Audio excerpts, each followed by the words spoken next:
সময় থাকলে আমার মতো কে কে বেকার খাটো বলো তো। কথায় বলে নেই কাজ তো খই ভাজ।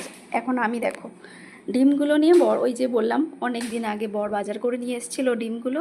এখন ভাবছি ডিমগুলোকে ফ্রিজে ঢোকাতে হবে, কিন্তু এইভাবে তো ঢোকানো যাবে না। আমার মনে হয় ডিমের ওই বাইরেটা ট্রের মধ্যে থাকে, প্রচুর নোংরা থাকে, আর ফ্রিজের মধ্যে রাখলে, ফ্রিজে যেহেতু আমরা খাবার রাখি তো তার জন্য ওই যে নোংরা সমেত আমার ঢোকাতে একটু কেমন লাগে। জন্য ডিমগুলোকে জলের মধ্যে ভিজিয়ে দিলাম আগে। এই দেখো কত নোংরা, ওই যে মুরগির পোঁয়া দিয়ে বেরোয়েছে।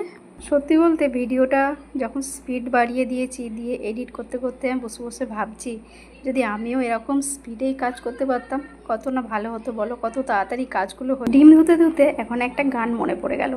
আমার কিন্তু একটা অভ্যাস আছে যে কাজ করতে করতে গান করি আমি। তো এখন আমার একটা গান মনে পড়ে গেল, आओ सिखाओ तुझे अंडे का फंडा, ये नहीं हमसे कोई मामूली बंदा। কি জানি গানটা ভুল হলো নাকি, যাই হোক ভুল হোক ঠিক হোক, নিজের মতো করে গান করেই এনজয় থাকা, আনন্দে থাকা, এটাই হচ্ছে বড় কথা। চলো টাটা।